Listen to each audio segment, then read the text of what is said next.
حدیث مبارکہ آپ ہمیشہ سنتے رہتے ہیں کہ جنت ماں کے قدموں تلے ہے۔ اس حدیث مبارکہ کا پس منظر کیا ہے؟ کنز العمال جلد 4 صفحہ 257 257 پر یہ روایت موجود ہے۔ حضرت سعید بن مسیب رحمۃ اللہ علیہ فرماتے ہیں کہ حضرت عمر فاروق رضی اللہ تعالی عنہ نے فرمایا کہ ایک مرتبہ میں نبی کریم صلی اللہ علیہ وسلم کے ساتھ ایک پہاڑ کے اوپر سے گزر رہا تھا۔ ہم ایک وادی میں سے گزرے تو ایک نوجوان کو دیکھا کہ جس کی خوبصورتی، جس کا شباب عروج پر ہے، اس کی جوانی مجھے بہت اچھی لگی اور اس کی جوانی پر مجھے رشک آنے لگا۔ تو میں نے عرض کیا، حضرت عمر رضی اللہ تعالیٰ عنہ فرماتے ہیں کہ میں نے عرض کیا کہ یا رسول اللہ صلی اللہ علیہ وسلم، اس نوجوان کی جوانی کیا ہی خوب ہے۔ اللہ تبارک و تعالیٰ نے اس نوجوان کو کیسا شباب عطا فرمایا ہے، کتنی خوبصورت جوانی عطا فرمائی ہے، کاش کہ اس کی جوانی اللہ کے راستے میں لگتی۔ نبی کریم صلی اللہ علیہ وسلم نے فرمایا، یا عمر فلعلہ فی بعض سبیل اللہ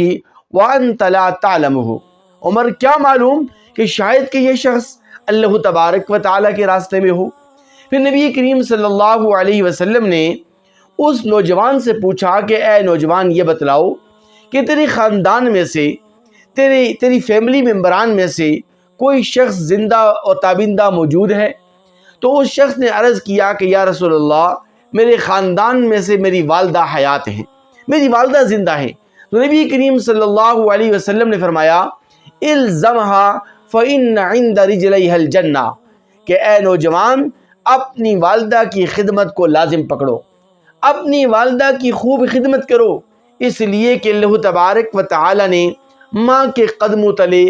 جنت رکھی ہے۔ اگر تجھے جنت چاہیے، جنت مطلوب اور مقصود ہے، تو والدہ کی خدمت کر کے جنت کو حاصل کر لو۔ اس لیے ان تمام نوجوان دوست احباب اور اس نوجوان اولاد سے میں یہ اپیل کرنا چاہوں گا کہ اپنے والدین کی قدر کریں، خصوصاً بالخصوص والدہ اگر حیات ہے، والدہ اگر آپ کی زندہ و تابندہ ہیں، ان کی خوب خدمت کریں اور ان کی دلجوئی کریں، اور حتی الامکان جتنا ہو سکے ان سے پیار اور محبت کا اظہار کریں، ان کے ساتھ ٹائم اسپینڈ کریں، ان کے ساتھ بات چیت کریں، ان کو تنہا نہ رہنے دیں، کیونکہ ان کی تنہائی ان کو اندر سے کھا جاتی ہے۔ اس لیے خوش نصیب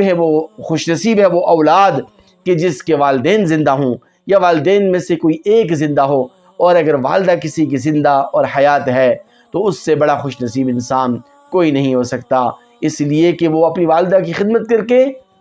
جنت اور جنت کی نعمت کو بآسانی حاصل کر سکتا ہے۔